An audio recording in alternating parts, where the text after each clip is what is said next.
রসুল বলেছেন রজব এটা আল্লাহর মাস, শাবান এটা আমার মাস, আর রমজান এটা আমার উম্মতের মাস।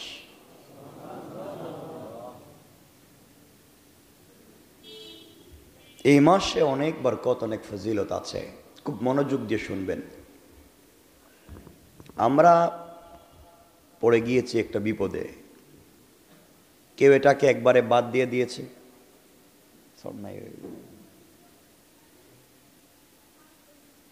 কেউ এটাকে একবারে বাদ দিয়ে দিয়েছে, আর কেউ এটাকে নিয়ে বিদআত শুরু করেছে।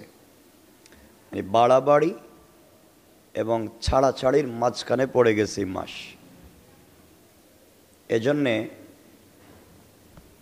আমাদেরকে খুব মনোযোগ দিয়ে শুনতে হবে যে আসলে এই মাসে আমাদের করণীয় কি। কথা কি শুনতে পাচ্ছেন?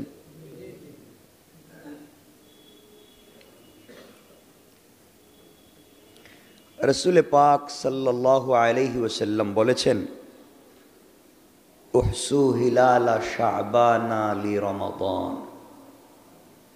নবীজি বলেছেন, তোমরা রমজান মাসের হিসাব সঠিকভাবে বাহির করার জন্য শাবান মাসের চাঁদের হিসাব রাখো। নবীজি বলেছেন, তোমরা রমজানের সঠিক হিসাব রাখবার জন্যে শাবান মাসের চাঁদের সঠিক হিসাব রাখো। কে বলেছেন? আল্লাহর রাসূল। শাবান মাসের সঠিক তারিখ যদি জানা যায়, রমজান মাসের চাঁদের মতভেদ কমে যায়। এই জন্য উলামায়ে কেরাম শাবান মাসের চাঁদ খুঁজে বের করাকে ওয়াজিব বলেছেন, যেন মানুষ একদিন আগে রমজান শুরু না করে, আবার একদিন পরেও রমজান শুরু না করে। রাসূল সাল্লাল্লাহু আলাইহি ওয়াসাল্লাম শাবান মাসের ব্যাপারে এত লক্ষ্য রাখতেন, অন্য কোনো মাসের ব্যাপারে তিনি এত লক্ষ্য করতেন না।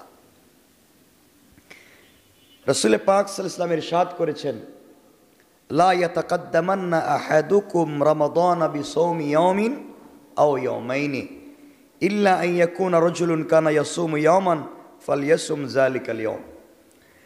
তোমাদের কেহ যেন রমজান একদিন বা 2 দিন আগে থেকে রমজান শুরু হয়ে গেছে মনে করে রোজা না রাখে। অর্থাৎ আজকে রমজান আসেইনি, আপনি রমজান চলে এসেছে মনে করে রোজা রাখলেন, এটা রমজানের রোজা হবে না, বরং আরো গুনাহ হবে। কারণ আপনি রমজান মনে করে রাখতে গেছেন কেন? এজন্য রাসূল বলেছেন, এই আশঙ্কায় তোমরা এই কাজ করতে যাইও না। এই জন্যে তোমরা শাবান মাসের হিসাব রাখো। কে বলেছেন? শাবান অনেক দামি মাস, আর এই মাসের নিসফে শাবান, আপনারা যাকে শবে বরাত নামে চেনেন, এই নামে এই শব্দ হাদিসে পাবেন না, যেহেতু ফার্সি, হাদিসে পাবেন না। সব মানে রাত, বরাত মানে বরকত, পুণ্যের রাত, এই নামে তো হাদিসে পাবেন, এটা ফার্সি শব্দ। হাদিস হচ্ছে নিসফে মিন শাবান, শাবানের 14 তারিখের রাত। রাসূল পাক সাল্লাল্লাহু আলাইহি ওয়াসাল্লাম এই মাসে অনেক আমলের কথা বলেছেন। এই হাদিসগুলা যদিও সনদান অনেকাংশে সহিহ না, কিন্তু আমলের দিক থেকে এক কথাকে একাধিক সাহাবী বর্ণনা করেছেন। একাধিক সাহাবী রাসূলের কাছে থাকতেন, তারা বর্ণনা করেছেন। এই জন্য আমলের দিক থেকে এই হাদিসগুলাকে গ্রহণ করা যায়। কথা কি বুঝতে পারছেন? কথা কি শোনা যায়? নবীজি সাল্লাল্লাহু আলাইহি ওয়াসাল্লামের অনেক সাহাবী হাদিস বর্ণনা করেছেন এই 14 তারিখ দিবাগত রাত সম্পর্কে। কিন্তু আমাদের দেশে কেউ বলতেছে নিসফে শাবান, শবে বরাত, নিসফে শাবান বলতে কিছু নাই। এরা সব ভুয়া। একথা যারা বলে এরা নিজেরাও ভুয়া, বুঝছেন? এভাবে ভুয়া বলা যায় না। আর যারা বলেছে এই রাতই সব, এরা আর মারাত্মক অপরাধী। কারণ এই রাতের থেকে দামি রাত আছে লাইলাতুল কদর, নাই? এই রাত থেকে আরো দামি রাত আছে রমজান মাসের শেষ বেজুর রাতগুলা, ঠিক না? আছে। এই রাত থেকে আরো দামি আছে ঈদের রাত, এর দিনের চাইতে আরো দিন আছে। কোন দিন? কোন দিন? আরাফার দিন আছে, শাওয়ালের 6টা দিন আছে না নাই? আছে। এগুলো আমরা জানি না। মনে রাখবেন কিছু স্পেশাল দিন আছে। আগেকার উম্মতেরা হাজার হাজার বছর পৃথিবীতে ছিলেন, তারা হাজার বছর ইবাদত করেছেন। কিন্তু আমরা তো বাংলাদেশের গড় আয়ু কত? এত বেশি? এটা কি কইল আপনাদের? মানে বাড়ায় ফেলাইতেছেন আপনারা? 52 থেকে 54 বাড়াইয়া দিছে। বাড়াইছে কি আল্লাহ বাড়াইছেন? যাই হোক, বাড়ান আপনারা, সবাই 100 বছর বাঁচছেন, আরো ভালো। এটা তো ভালো কথা, বাড়াইয়া কমে এলাম। আমি যেটা বোঝাতে চাই যে 60-100 বছর আমাদের গড় আয়ু। কিন্তু আগেকার উম্মত তো তারা সুন্নতে খতনাই দিত 800-900 বছর বয়সে। বুঝেন নাই কিছু? তাহলে এদের সাথে আপনি আমল দিয়ে পাল্লা দিবেন কেমনে? এই জন্য আল্লাহ রসুল আল্লাহর কাছে মেরাজে গিয়ে বলেছিলেন, আল্লাহ আমার উম্মতের হায়াত এত কম। আরে তো হাজার হাজার উম্মতদেরকে হায়াত দিয়েছেন, আমার উম্মতের এদের কাছাকাছি যাবে কেমনে? আল্লাহ বলছেন, পয়গম্বরে আরবি তোমার উম্মতকে আমি কিছু স্পেশাল রাত, স্পেশাল দিন দিয়েছি। তারা যদি এক এক দিন, এক এক রাত ইবাদত করে, হাজার মাস, হাজার শত বছর ইবাদতের চাইতেও সওয়াব পেয়ে যাবে। চিন্তা করছে, আল্লাহ দিয়ে দিলে।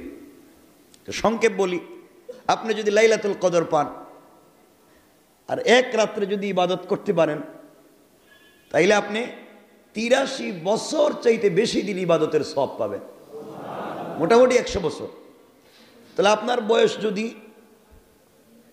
70 বছর হয়, আপনি 20 বছর কিছু বুঝলেন না, 50 বছর তো বুঝছেন না? 50 বছর বালেগ ছিলেন না? ছিলেন। 50 বছরে কমপক্ষে 50টা লাইলাতুল কদর গেছে। এক লাইলাতুল কদরে যদি 100 বছর হয়, তে 50টায় কত বছর হইল? কত বছর? কয় হাজার? 5000। সুবহানাল্লাহ। তাহলে এক রাত্রের ইবাদত করেও আপনি 5000 বছরের সওয়াব পাবেন না? আরো আসতে কোন সুবহানাল্লাহ, এটা বাদ দেন, জোরে পড়েন সুবহানাল্লাহ পড়েন। এক রাত। এখন বাকি রইল রমজানের শেষ 10 দিন, বাকি রইল শাওয়ালের প্রথম 10 দিন, বাকি রইল আরাফা, বাকি রইল মিনা মুজদালিফা, বাকি রইল শাবান। এগুলো আছে না নাই?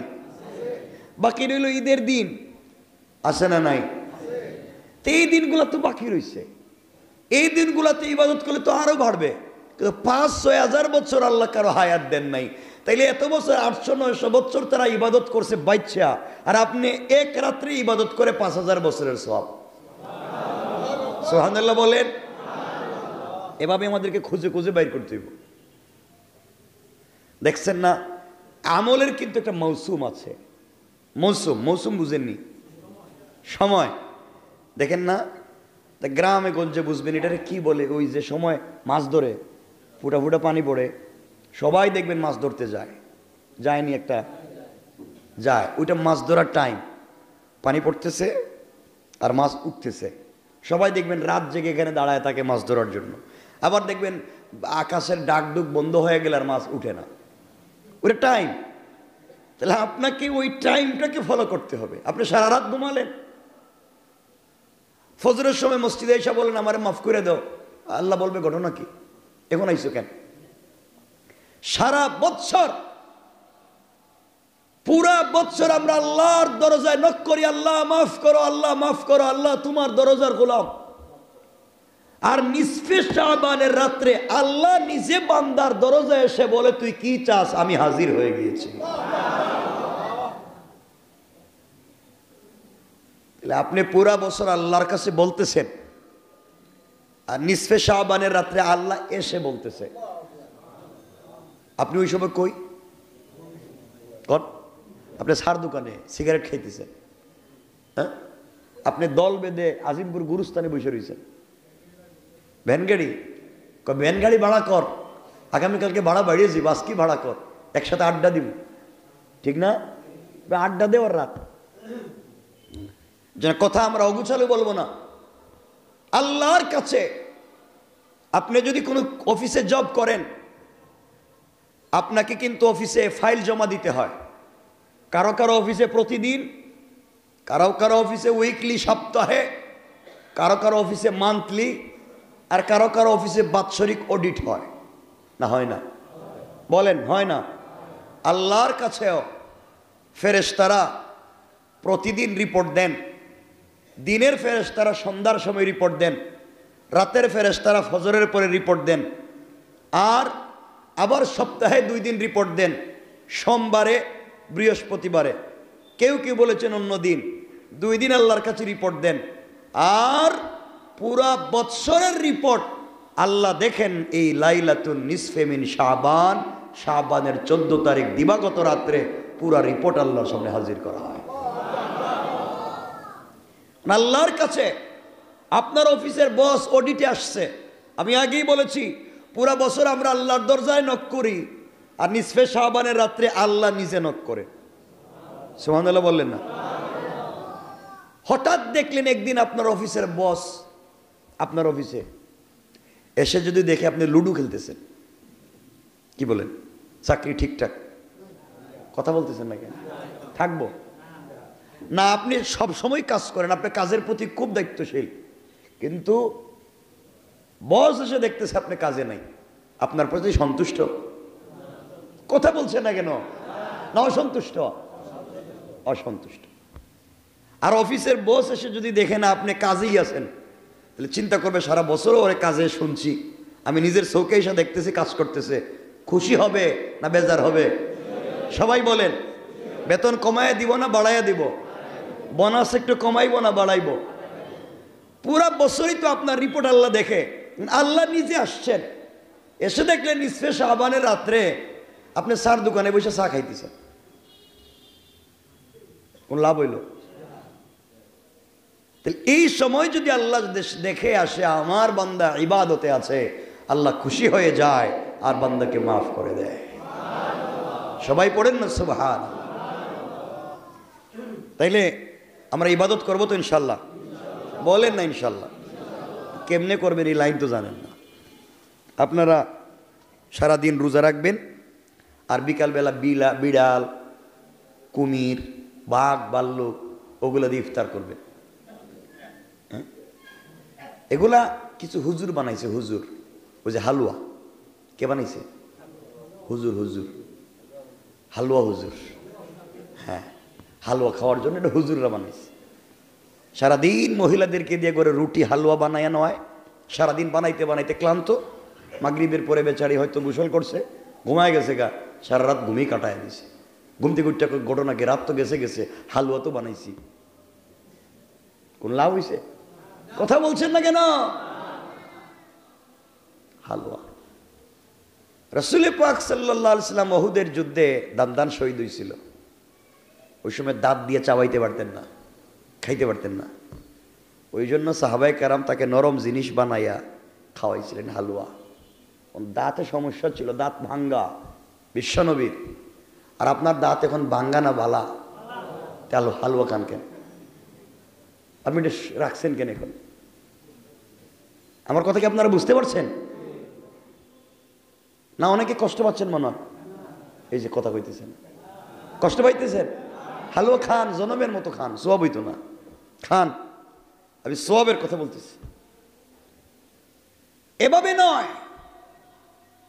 রাসূল যেভাবে নিসফে শাবানের রাত্র কাটিয়েছেন, আপনাকে এভাবেই কাটতে হবে। কথা বলেন না কেন? আচ্ছা, আমরা কথা নিয়ে আসব। রাসূল সাল্লাল্লাহু আলাইহি ওয়াসাল্লামের কলিজার টুকরা স্ত্রী আমাদের মা জান আয়েশা বলেন, রাসূল এই রাত্রে এত বেশি নামাজি ছিলেন যে আমি মনে করেছি রাসূল নাই। আমি রাসূলের পায়ের বৃদ্ধাঙ্গুলি সেজদায় পড়ে গেছেন, উঠেন না। আমি পায়ের বৃদ্ধাঙ্গুলি টানলাম, রাসূল হরকত করলেন, নাড়াছাড়া করলেন, বুঝলাম রাসূল আছেন। সুবহানাল্লাহ বলেন।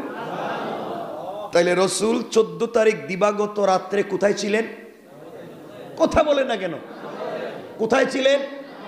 নামাজে ছিলেন। কোথায় ছিলেন? আবার কয় নামাজে। জিজ্ঞাসা কোথায় ছিলেন? বাসায়। বলেন নামাজে কোথায় ছিলেন? আবার বলেন। আয়েশা যে রাসূলের পায়ে নখ করলেন, মসজিদে না বাসায়?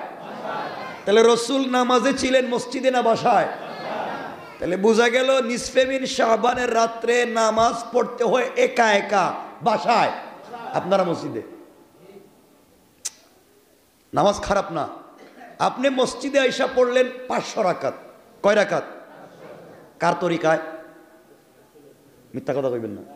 রাসূল কিন্তু এই রাত্রে বাড়িতে নামাজ পড়ছে। তাহলে আপনি মসজিদে নামাজ পড়ছেন আপনার তরিকায়। আপনার মনে কইছে মসজিদে আইতে, আপনি মসজিদে নামাজ পড়ছেন। রাসূল পড়ছেন কোথায়? তাহলে আপনি যদি বাসায় পড়তেন তাহলে কার তরিকা হইতো? কথা বলেন না কেন? আপনি বাসায় পড়ছেন মাত্র 2 রাকাত, কার তরিকায় হইছে? কথা বলেন না কেন? আর মসজিদে এসে পড়ছেন 500 রাকাত, কার তরিকা হইছে? এখন বলেন রাসূলের তরিকায় বেশি সওয়াব না আপনার? রাসূলের তরিকায়। এই তো বুঝছেন আপনারা। তাহলে আমার তরিকায় 1000 রাকাত পড়ার চাইতে রাসূলের তরিকায় 2 রাকাত পড়াও উত্তম। রাসূল বলছেন ওই রাত্রে একা একা একা একা নিজের মন ভুলাইয়া নবীজি উঠছেন, এমনকি বউরে পর্যন্ত কোন নাই। সুবহানাল্লাহ বললেন না? নিজের স্ত্রী আম্মা জান আয়েশা নিজের ঘরে, আয়েশারে পর্যন্ত বলেন নাই রাসূল নিজে একা একা, কারণ নিজেরে বাঁচাও। আর আপনি বলেন বন্ধু আয় ঠেলা গাড়ি একটা ভাড়া কর, বিনোদ বিবিতে যাই, দোকানে চা খাইমু, এখানে তো বহুত কিছু খাবারের আছে, মানে পুরান ঢাকা তো যা আছে খাওয়ার খাইয়া। আর এই তো গল্প শুরু করে দিয়েছে মসজিদের পিলারে বসে বসে। আমি নিজের চোখে দেখতাম, 2 তলা 3 তলা আমি যাইতাম মাঝে মাঝে, থাকলে আমি আগে 2-4 বছর আগের, এখন তো পারি না, যাইতাম গিয়ে দেখতাম সব ঘুমাইতেছে। এবার 6 তলা পর্যন্ত ঘুমায়। এটা কি তো ঘুমাইবার রাত্রি নেই?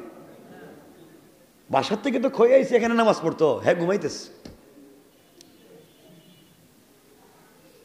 এমনকি 3-4 বছর আগে আমি ধরছিলাম 4-5টা ছেলেরে, 6 তলায় গিয়ে দেখে হেরা লুডু খেলতেছে, লুডু এই রাত্রে। তাহলে সওয়াব কি হইতেছে না আযাব হইতেছে? কথা বলেন না কেন? তাহলে আপনারা আমাকে বলেন, আমরা আমাদের নিজের মন গড়া তরিকায় চলবো না রাসূলের? সবাই বলতে হবে নিজের মন গড়া না রাসূলের? মনে রাখেন, আমরা এভাবে আলোচনায় যাব। খুব লম্বা করব না, এরপরে আপনাদেরকে বোঝাবার জন্য 2-3 মিনিট নিব আজকে, কষ্ট হবে না তো? রাসূলের তরিকা নবীজি সাল্লাল্লাহু আলাইহি ওয়াসাল্লাম ইবনে আব্বাস থেকে বর্ণনা করেন, ইবনে আব্বাস বর্ণনা করেন রাসূল থেকে,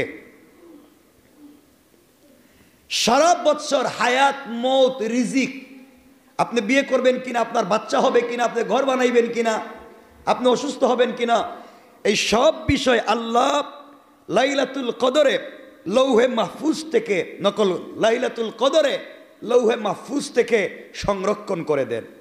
আর লাইলাতুন নিসফে মিন শাবান এই রাত্রে ফেরেশতাদের কাছে তাদের দায়িত্ব হিসাব বুঝিয়ে দেওয়া হয়। সুবহানাল্লাহ বলেন। তাহলে মিলাইয়া দিলাম। নবীজি সাল্লাল্লাহু আলাইহি ওয়াসাল্লাম বললেন, আল্লাহর দরবারে এই রাত্রে যখন আমল পেশ করা হয়, আল্লাহ যখন নিজে দেখেন বান্দা নামাজে আছে, বান্দা জিকিরে আছে, বান্দা তসবিহ পড়তে আছে, তখন আল্লাহ খুশি হইয়া যান এবং সাথে সাথে বান্দাকে মাফ করার ঘোষণা দিয়ে দেন। সুবহানাল্লাহ বলেন। ইবনে মাজার একটা হাদিস, ইদা কানাত লাইলাতুন নিসফে মিন শাবান, আমি হাদিস বলছি, ইবনে মাজা, ফাকুমু লাইলাহা ওয়া সুমু ইয়াওমাহা, তোমরা রাত্রি জাগরণ করো এবং পরের দিন রোজা রাখো। সুবহানাল্লাহ বলেন। কারণ কি? ফাইন্নাল্লাহ তাআলা ইয়ানজিলু ফিহা লিগুরুবি শামসি ইলা সামাঈদ দুনিয়া,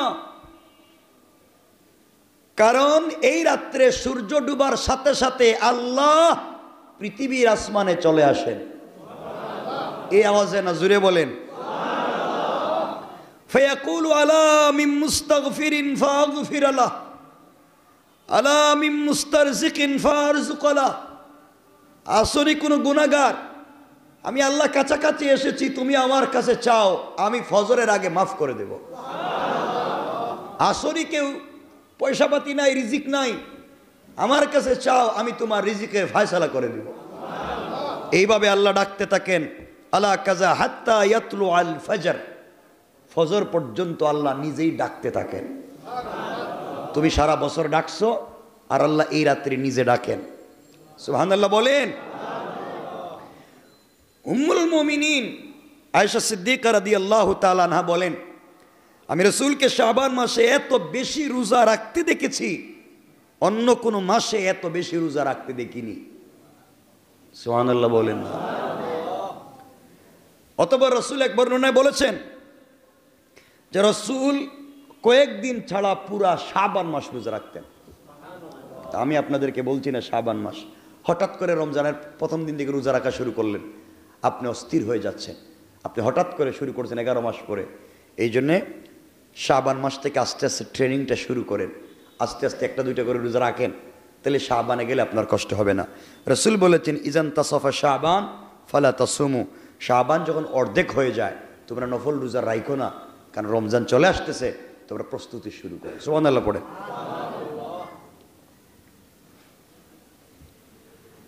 হাদিস থেকে জানতে পারলাম শাবানের 14 তারিখ রাত্রে আল্লাহ তাআলা বান্দাদের দিকে মনোনিবেশ করেন এবং তিনি মাফ করে দেন।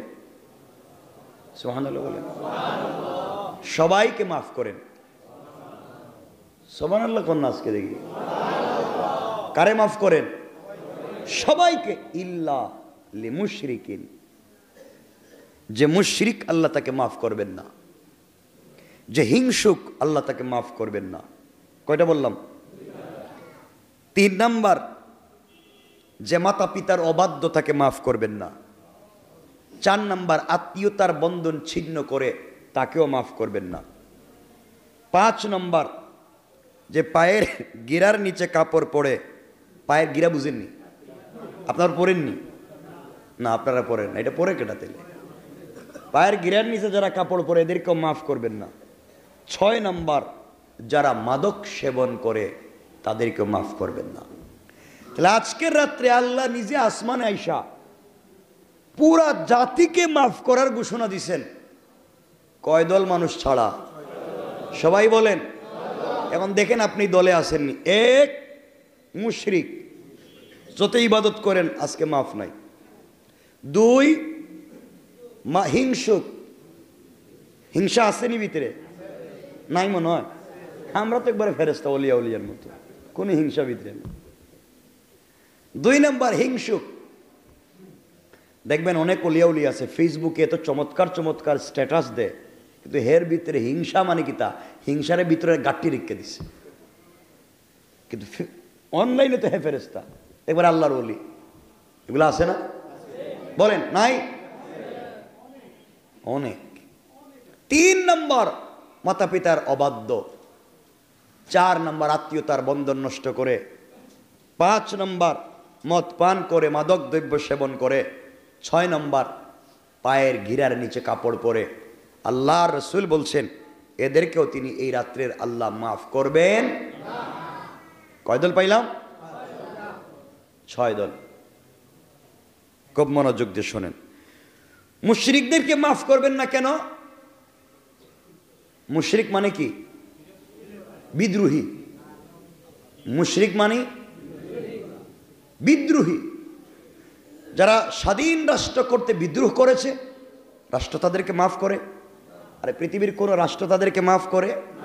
একটা রাষ্ট্রের বিরুদ্ধে যারা বিদ্রোহ করে এদেরকে যেমন রাষ্ট্র মাফ করে না, যারা শিরিক করে এরা আল্লাহর একত্ববাদের বিরুদ্ধে বিদ্রোহ করে, মানে না, আল্লাহ তাদেরকে মাফ করে দিবেন না। তাইলে যারা শিরিক করে আল্লাহ তাদেরকে এই রাত্রে মাফ করবেন না। অনেক লম্বা আলোচনা, আমরা এটা করব না। 2 নম্বর, যারা হিংসা পোষণ করে আল্লাহ তাদেরকে এই রাত্রে মাফ। অমুকের 2টা বাড়ি, আমার একটাও নাই। একসাথে 2 বন্ধু পড়লাম, আমি ঠেলা চালাই আর হ্যাঁ দেখি বিসিএস ক্যাডার। হিংসা আসেনি? অমুকের দোকানে ব্যবসা হয়, আমার হয় না। অমুকের ছেলে মেয়ে এত ভদ্র, আমার এগুলো সুর। হিংসা আসেনি? আছে। মাফ পাওয়ার সম্ভাবনা নাই? বলেন সম্ভাবনা নাই। কেন বললাম? মনোযোগ দিয়ে শোনেন। কারো ভালো হইলে আরেকজনের অস্বস্তি বোধ হয়, মানে একজন আরেকজনের ভালো চাইতে পারে না, ভালো দেখতে পারে না। এটা হচ্ছে দিলে মারাত্মক একটা দাগ হয়ে যায়। ছোট্ট করে একটা ঘটনা বলি। হিংসা, হযরতে খিজির আলাইহিস সালাতু যাই বলেন, এক প্রতিবেশী আরেক প্রতিবেশীর ঘর সম্পত্তি দেখে শুধু হিংসা হয়। পাশের ঘরে লোকের এত কিছু আছে, আমার নাই, হিংসা হয়। সে মনে মনে ভাবত, তার যা আছে আমার যদি ডাবল হইতো তাহলে আরো ভালো হইতো। কেমনে করবে সে? একদিন হযরতে খিজিরের সঙ্গে দেখা হলো। খিজিরকে বলল, হুজুর আমার জন্য দোয়া করবেন যেন প্রতিবেশী যা কিছু পায় আমি যেন তার ডাবল পাই। প্রতিবেশীর যা হবে আমার যেন ডাবল হয়। হযরত খিজির দোয়া করলেন, আল্লাহ প্রতিবেশীর যাও এর ডাবল দিও। এর একদিন পর প্রতিবেশীর কিছুদিন পরে একতলা একটা বাড়ি বানাইল, তার হয়ে গেছে 2 তলা। কম হয়েছে না বেশি হয়েছে? সে খুব খুশি হইল, খিজিরের জন্য দোয়া করলো, যাক আমার একটা কাজে লাগছে। কিছুদিন পরে প্রতিবেশীর 2টা ঘোড়া হইছে, তারা আল্লাহ 60টার মালিক বানাইয়া দিছে। হে খুশি হয়েছে না খুশি হয় নাই? কিছুদিন পরে প্রতিবেশী ধরেন 10 বিঘা জমি হইছে, তার 20 বিঘা, ডাবল। হে কইতেছে খিজিরে পাইলে তো আরো বাড়াইয়া নিতাম। কি খুশি!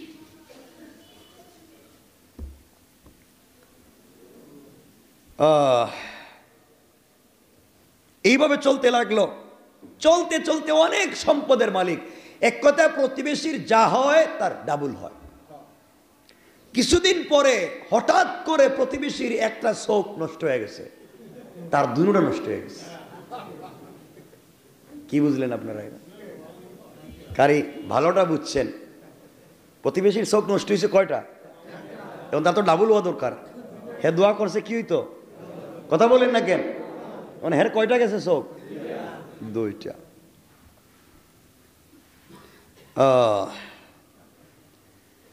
কিছুদিন পরে হযরতে খিজিরের সঙ্গে তার দেখা। খিজির জিজ্ঞাসা করলেন, ব্যাপার কি, কেমন আছো? আর কইেন না, আপনার দোয়াটা এটা ফাল্টাই আনেন, আর দরকার নাই।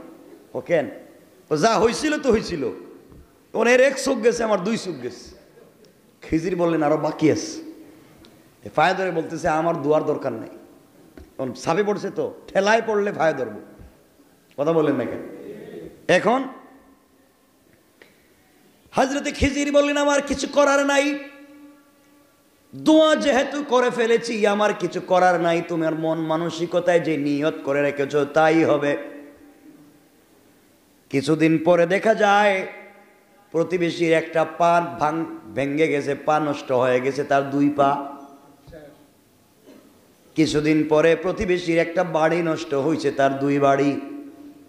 আস্তে আস্তে করে প্রতিবেশীর যা হয়েছে তার ডাবল হয়ে গেল। অর্থাৎ আপনি হিংসায় পড়ে, লোভে পড়ে যাই করবেন, দুনিয়ার জমিনে আপনাকে তা ভোগ করাই লাগবে। এই জন্যে আল্লাহ রব্বুল ইজ্জতুল জালাল এই রাত্রেও মাফ করে দেন। দুই নম্বরে হিংসুককে মাফ করেন না। এই জমিনে হিংসার অভাব নাই। দেখবেন একজন এলাকার ভিতরে একজন বড় আলিম হয়ে গিয়েছে, সমাজে সম্মান হয়ে গিয়েছে, দুনিয়ার মানুষ তাকে ইজ্জত করে, এখন তার হইল না কেন, সে পারলো না কেন, এই জন্য হিংসা করে। কথা বলে না কেন? এই জন্য হিংসা করে, রাত দিন বদনাম করে, গীবত করে, শাকায়াত করে। হিংসা মানুষের নেক আমলকে এভাবে জ্বালিয়ে দেয়, আগুন যেভাবে খড়কুটাকে জ্বালিয়ে দেয়, হিংসা মানুষের নেক আমলকেও জ্বালিয়ে দেয়, হিংসা মানুষকে ধ্বংস করে দেয়। আর আপনি যদি হিংসা বাদ দিতে পারেন, আল্লাহ তাআলা আপনাকে ইজ্জতের মালিক বানাইয়া দিবে। সুবহানাল্লাহ বলেন। হিংসার অভাব নাই। দেখবেন দুইজন স্টুডেন্ট কলেজে পড়তে একসাথে, মাদ্রাসায় পড়তে একসাথে, একজন অনেক উপরে চলে গেছে, একজন হয় নাই। হে সারাদিন দেখবেন এর বদনাম করে। কথা বলেন না কেন? সারাদিন এর পিছনে লেগে থাকবো, এর দিয়ে আমি কিছু, ও ও এটা তো ডাকাতি করে হয়েছে, ও এটা তো ভুয়া, মানে সারাদিনই আপনার বদনাম করবে। কেন? ওই দিলের ভিতরে এটা লেগে গিয়েছে, তার হিংসা। আল্লাহ বলছেন সে যত ইবাদত করো কবুল হবে, এমনকি নিসফে শাবানের রাত্রেও মাপ পাওয়ার সম্ভাবনা এই সমাজে আছে। হুজুরে হুজুরে একজন আরেকজনকে হিংসা করে, এক বিসিএস আর এক বিসিএস রে হিংসা করে, একজন অফিসের কলিগ আরেকজন অফিসের কলিগকে হিংসা করে। আছে না নাই? অভাব নাই, সমাজ নষ্ট। সংক্ষেপ করে দিলাম। 3 নাম্বার, যারা মা বাপের অবাধ্য, আল্লাহ তাদেরকে ওই রাত্রে মাফ করবেন না। কেমনে মাফ করবেন না? দুনিয়ার জমিনে ভালো করে বুঝেন। আপনি যদি মা বাপকে সন্তুষ্ট করতে পারেন, তাদের মাধ্যমে দোয়া কবুল করাতে পারেন, আল্লাহ তাআলা দুনিয়ার জমিনে তোমাকে সম্পদের মালিক বানাবে, ইজ্জতের মালিকও বানাইয়া দিবে। কোন সুবহানাল্লাহ। ইরাকে এক ব্যক্তি বসবাস করতে, সংক্ষেপ করে শুনেন। সে শুনতে পেল, ইরাকের এক লোক শুনতে পেল, সিরিয়ার মধ্যে একজন আশ্চর্য ব্যক্তি আছে, মুস্তাজাবুদ দাওয়া, হাত উঠাইলে দোয়া কবুল হয়ে যায়। ওই লোকটা সফর করে করে বুজুর্গের কাছে যাইতে চাইল। জীবনে এমন লোক যদি পাই, হাত উঠালে দোয়া কবুল হয়ে যায়, তার কাছে গিয়ে আমি আমার নিজের জন্য দোয়া করাইতে চাই। আল্লাহর এই গোলাম ইরাক থেকে সফর করে সিরিয়ায় পৌঁছে গেল। সেই বুজুর্গের বাড়ি চিনে না, অতঃপর খুঁজতে খুঁজতে দেখলো একজন গোলাম দুইটা শুকরকে যত্ন করে গোসল করাচ্ছে। জিজ্ঞাসা করলো, জানতে চাইল, ভাই আপনাদের এই দেশে একজন ব্যক্তি আছে যিনি মুস্তাজাবুদ দাওয়াত, হাত উঠাইলে দোয়া কবুল হয়ে যায়, আল্লাহর বড় প্রিয় পাত্র, আপনি কি তাকে চিনেন নাকি? লোকটি বলল, যেই লোকটার হাত উঠালে দোয়া কবুল হয়ে যায়, যাকে আপনি খুঁজতেছেন, সে আর কেউ না, আমি হলাম সেই ব্যক্তি।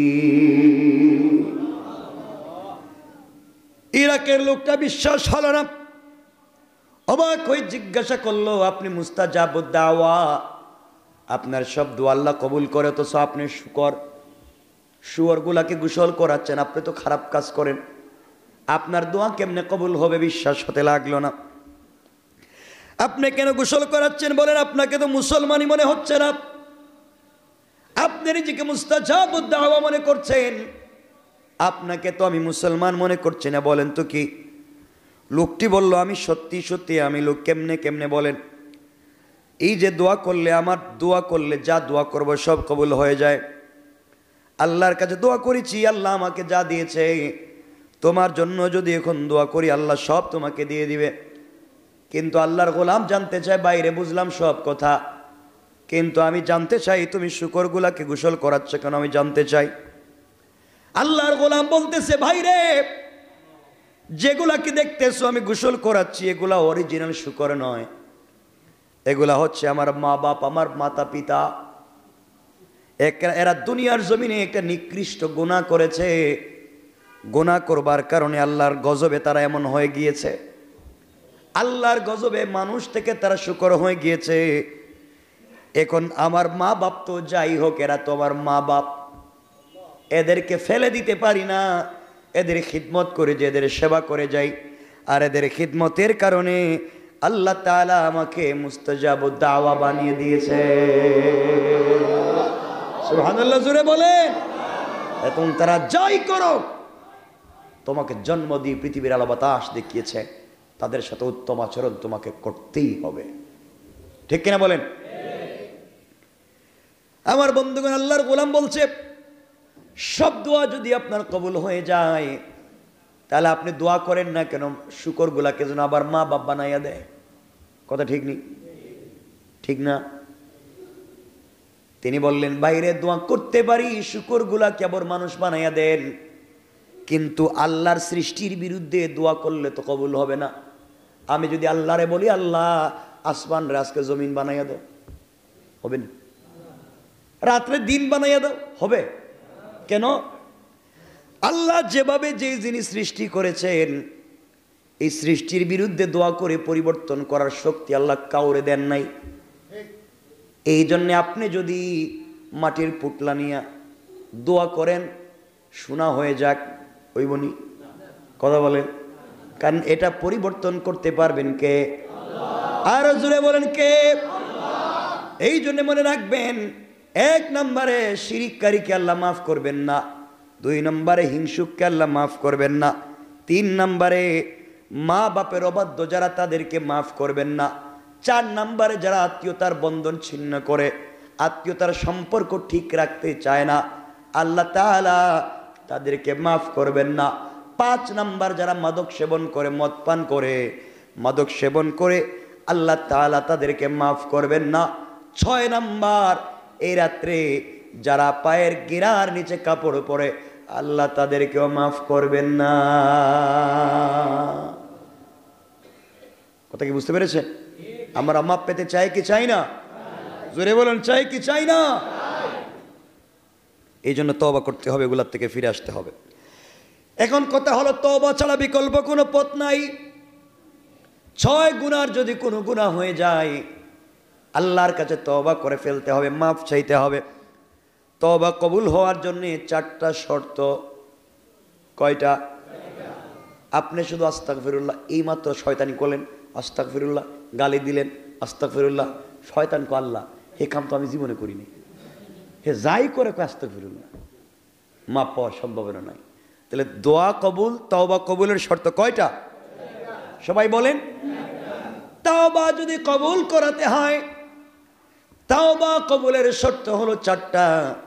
1 নম্বর, আল্লাহর রাসূলকে আল্লাহ জানিয়ে দিয়েছেন, অতীতে যত গুনাহ হয়েছে তার জন্য মনে মনে অনুতপ্ত হতে হবে, অনুতাপ করতে হবে যে সত্যি আমি অন্যায় করে ফেলেছি, আমার বড় ভুল হয়ে গিয়েছে, যদি আমার মাফ না হয় আমি জাহান্নামে যাব, আমার কঠিন শাস্তি হবে, সেই শাস্তি আমি সহ্য করতে পারবো না। এইভাবে যদি কেউ পিছনের জিন্দেগির গুনার জন্য অনুতপ্ত হয়ে যায়, অনুতপ্ত হয়ে আল্লাহর কাছে ক্ষমা চায়, আল্লাহ রাব্বুল ইজ্জত ওয়াল জালাল বলেছেন, বান্দা হাত উঠাতে দেরি, মাফ করতে দেরি হবে না। পড়েন সুবহানাল্লাহ। তাহলে 1 নম্বর, তওবা কবুলের জন্য শর্ত হলো গুনার জন্য কি হতে হবে? অনুতপ্ত হতে হবে। আপনি বললেন, আল্লাহ জানি না আমার জীবনে কোনো গুনাহ আসেনি, কোনো অন্যায় করছিনি। আল্লাহ কয়, শয়তান কোস কি, সারা জীবন গুনাহ করছস, কোস জানোস না? এইভাবে দোয়া করলে কাজ হইতো না, আপনাকে স্বীকার করতেই, আল্লাহ চক্ষু বন্ধ করলে শুধু গুনাহই দেখি, শুধু নাফরমানিই দেখি, গুনাহ ছাড়া আর কিচ্ছু নাই, আপনি মাফ করে দেন। কারণ আপনি বলেন, আমি জানি না, আমি কইতেই পারি না। আমরা তো এভাবেই দোয়া করি, আল্লাহ আমার মনে পড়তেছে না কি গুনাহ করছি। এ কি আল্লাহর হলি, তার মনেই নাই। আর এই মাত্র সিগারেট খেয়ে আসছি। সিগারেট খাওয়া ভালো কাজ? 2-3 জনে কইতেছে যারা খায় না, আমি জানি, আর যারা খায় হেরা তো কইতই না। সিগারেট খাওয়া ভালো কাজ? বাদ দেওয়া যায় না? দেন না কেন এগুলো, বাদ দিয়ে দেন, এটা ভালো না। ফুসফুসা প্রবলেম হয়, লাংসে প্রবলেম হয়, অনেক ঝামেলা হয়, বাদ দেওয়া যাবে না? ইনশাল্লাহ কন্যাকে জুড়ে কন্যা ইনশাল্লাহ। আর এগুলা ভালো না, এগুলা বাদ দেন। এরপরে যারা পান খান, ওই যে পানের মধ্যে কি খায়, জর্দা, এটাও বাদ দেন। ইনশাল্লাহ বলেন। না, এরা ইনশাল্লাহ কইতো না তো, ইনশাল্লাহ কন। এগুলো বাদ দেন, এগুলো কেন খাবেন? যাই হোক, তওবা কবুলের 1 নম্বর শর্ত কি? পিছনের গুনার জন্যে অনুতপ্ত হওয়া, অনুতাপ করা, স্মরণ করে আল্লাহর কাছে চাওয়া। 2 নম্বর, যে গুনাহ থেকে আমি তওবা করব সেই গুনাহ এখন থেকেই ছেড়ে দিতে হবে। গুনাহ জারি রেখে মুখে মুখে তওবা করলে মাফ হবে না। আপনি গুনাহ চালু রাখছেন, আবার আস্তাগফিরুল্লাহ, আবার তওবা, মাফ পাওয়ার সম্ভাবনা বলতে হবে নাই, মাফ পাওয়ার সম্ভাবনা। তাহলে তওবার 2 নম্বর শর্ত, যে গুনাহ থেকে তওবা করবেন এই গুনাহ ছেড়ে দিতে হবে, আল্লাহর কাছে বলতে হবে আল্লাহ তাআলা গুনাহকে এই মাত্র ছেড়ে দিলাম। ঠিক। 3 নম্বর হলো আল্লাহর কাছে পাক্কা ওয়াদা করতে হবে যে গুনাহ করছি আগামীতে আর কোনোদিন গুনাহ করব না। গুনাহ করব না। তাহলে বুঝছেন নি তওবা কবুল হইব কেমনে? আমরা তো মনে করতেছি তওবা সব কবুল করাই দিছি, শর্ত মানতে হবে। 1 নম্বর, যে গুনাহ থেকে তওবা করতে, 1 নম্বর অনুতাপ করতে হবে। 2 নম্বর, যেই গুনাহ থেকে তওবা করতেছে গুনাহ এই মুহূর্তে ছেড়ে দিতে হবে। 3 নম্বর, ভবিষ্যতে আর করব না, এই গ্যারান্টি দিতে হবে, এই ওয়াদা দিতেই হবে, ভবিষ্যতে আর করব না।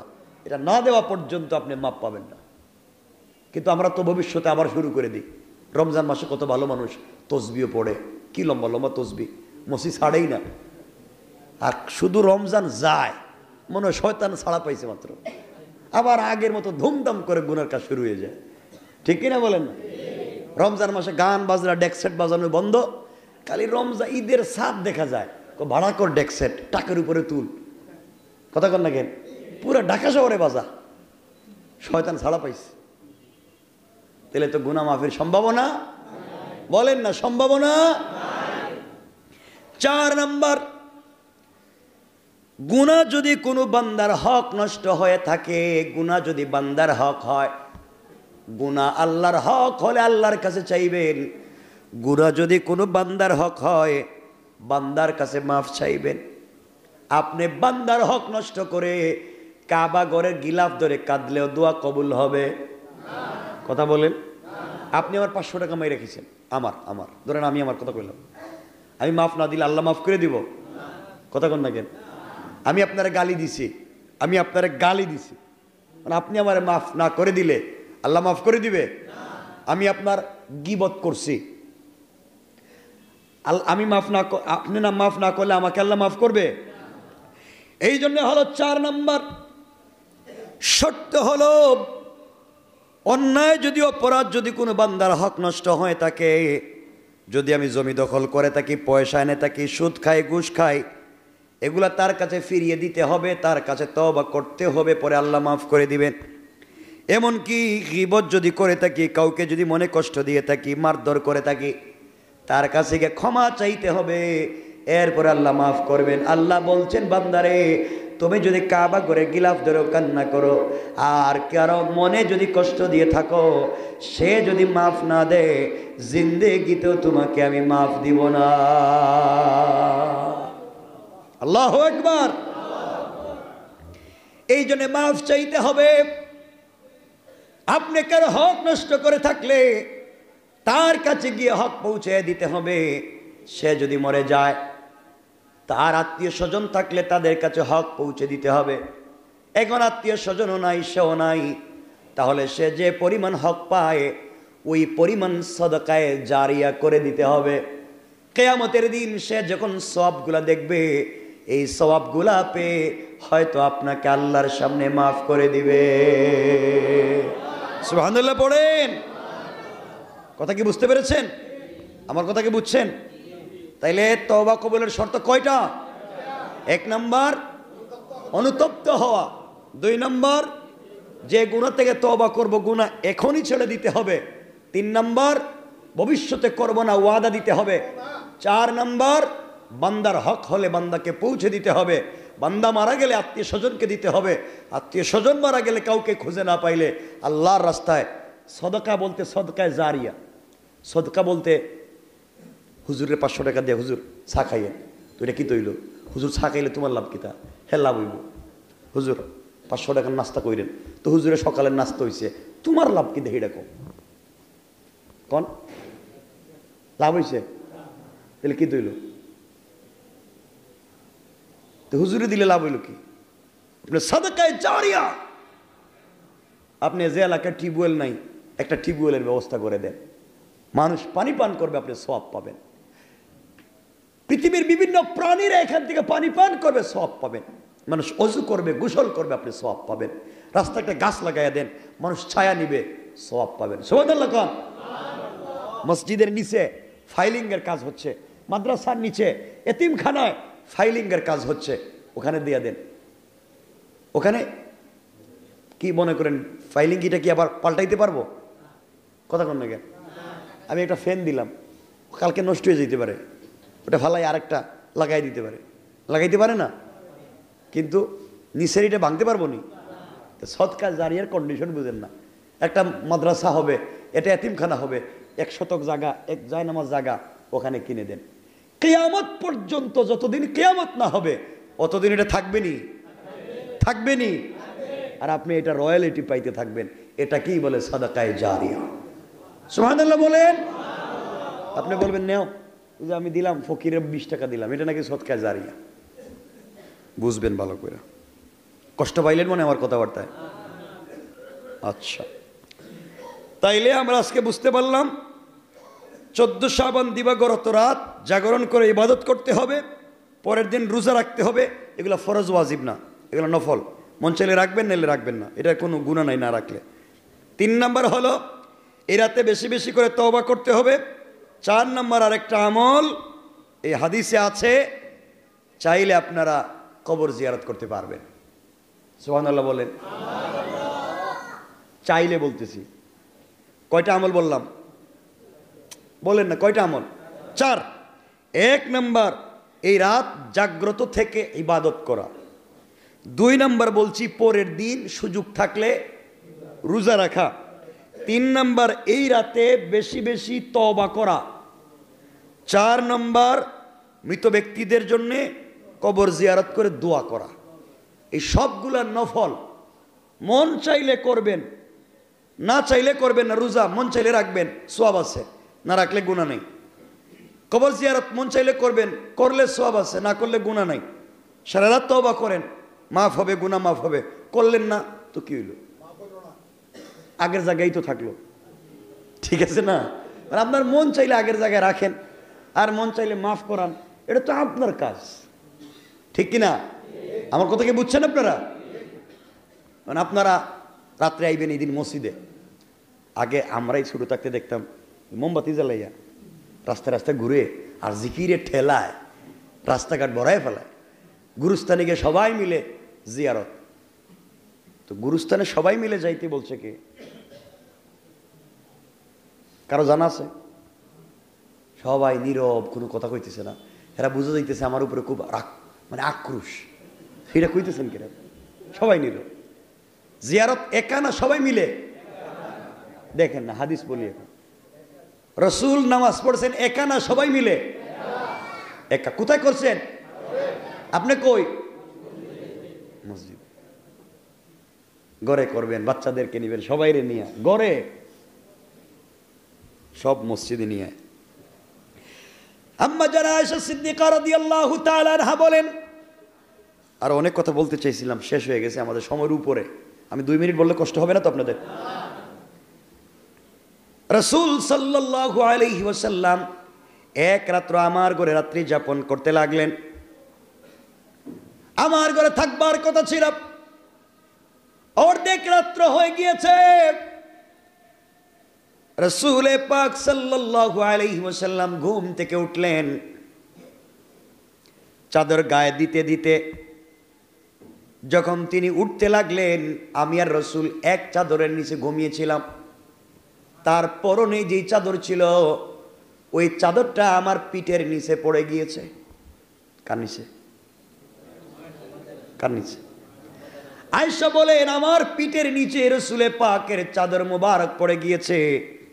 রসুল আস্তে করে টান দিলেন, টান দিয়ে দেখেন চাদরটা আমার নিচে পড়ে গিয়েছে, আর টানলেন না, আমার ঘুম ভেঙে যাবে। চাদরটা এভাবে রেখে দিয়া খালি গায়ে দাঁড়িয়ে গেলেন। তারপর তিনি কোথায় যেন বের হয়ে গেলেন। আস্তে আস্তে কথাটা এভাবে হাদিসে এসছে, ইনতাআলা রুয়াইদা ওয়া ফাতাহাল বাবা রুয়াইদা ওয়া খারাজা রুয়াইদা। নবীজি বলেন, আম্মা জান আয়েশা বলেন, তিনি আস্তে আস্তে করে জুতা পায়ে দিলেন, আস্তে আস্তে করে দরজা খুললেন। জুরে জুরে না আস্তে আস্তে? বুঝেন কথা, জুরে জুরে না আস্তে আস্তে? আস্তে আস্তে জুতা পায়ে দিলেন যেন আর কেউ না বুঝে, আস্তে আস্তে দরজা খুললেন যেন আর কেউ না বুঝে। ও খারাজা রুয়াইদা, এবং আস্তে আস্তে করে বের হয়ে গেলেন। কিন্তু আয়েশা বলেন, আমি সবই দেখতেছি। সুবহানাল্লাহ কইবেন না? আয়েশা কি কয়? আমি সব দেখতেছি, আমি কিন্তু ঘুমাইছিলাম না, আমি দেখতেছি রসুল উঠতে কই যায়। সুবহানাল্লাহ বললেন না? মানে আম্মা যেন আয়েশা চিন্তা করতেছেন, সতীন তো আরো আছে, রসুল নিয়ে আরো কারো গরো যাইতেছে কিনা, মনে হইতে পারে মানুষ হিসাবে বললাম আমাকে, কিন্তু রসুল বলতেছেন কি দেখেন। এইবার আমি উঠলাম, আম্মা যেন আয়েশা বলেন, আমি উঠলাম, তিনি যেন আমাকে দেখতে না পান, এভাবে দূরত্ব বজায় রেখে তার পিছনে পিছনে হাঁটলাম। নবীজি কোথায় যায় রাত্রবেলা, গায়ে কাপড় নাই, আমি দেখব। আস্তে আস্তে করে দেখলাম রসুল যেতে যেতে জান্নাতুল বাকি কবরস্থানে পৌঁছে গেলেন। কিছুক্ষণ দাঁড়ালেন, দুহাত উপর দিকে উঠালেন, আরো শের দিকে উঠে চোখের পানি ছেড়ে কান্না করে ডাক দিয়ে বলেছে, আল্লাহ। চিৎকার করে কাঁদতেছি আর চোখের পানি ছেড়ে দোয়া করতেছে আর বলতেছে, আল্লাহ, আয় আল্লাহ, আজকে রাত্রের খাতিরে পুরা কবরবাসীদেরকে মাফ করে দাও। এইভাবে কান্না করে করে দোয়া শেষ করে রাসূল যখন ফিরে আসবেন, আম্মা জান আয়েশা বলেন, আমি ধুম দৌড়, রাসূল যেন আমারে দেখতে না পারেন, আমি দৌড়ে এসে বিছানায় আগে যেভাবে ঘুমিয়েছিলাম এভাবে ঘুমিয়ে পড়লাম। রাসূল বুঝবেন আমি যেভাবে রেখে গেছি আয়েশা এভাবেই আছে। তিনি ঘরে এসে মুনাজাত করে তিনি যখন ফিরে আসলেন, আমার ঘরে আসলেন, আমি তখন শুয়ে পড়লাম। রাসূল আমার মাথায় হাত দিয়া বললেন, আয়েশা রে, এভাবে দৌড় না দিলেও পারতে। আল্লাহু আকবার বলেন, আল্লাহু আকবার জোরে বলেন। আয়েশা বলেন, তাহলে সব রাসূল দেখে ফেলেছে, আমি করলাম কি? আম্মা জান আয়েশাকে রাসূল পাক সাল্লাল্লাহু আলাইহি ওয়াসাল্লাম বললেন, কুনতি তাখাফিনা আইয়াহিফাল্লাহু আলাইকা ওয়া রাসূলুহু, তুমি কি মনে করলে আল্লাহ এবং তার রাসূল তোমার উপর বিচার করবে?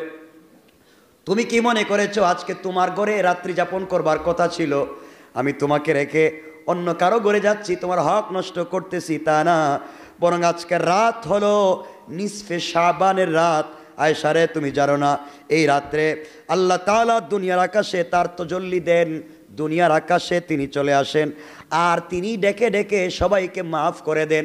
আমি কবরে গিয়েছি, আমি কবরের পাশে গিয়েছি, আল্লাহ তাআলা জিন্দা মানুষকে যেভাবে মাফ করবেন, আমার দোয়ার খাতিরে যেন পুরা কবরবাসীদেরকেও তিনি মাফ করে দেন।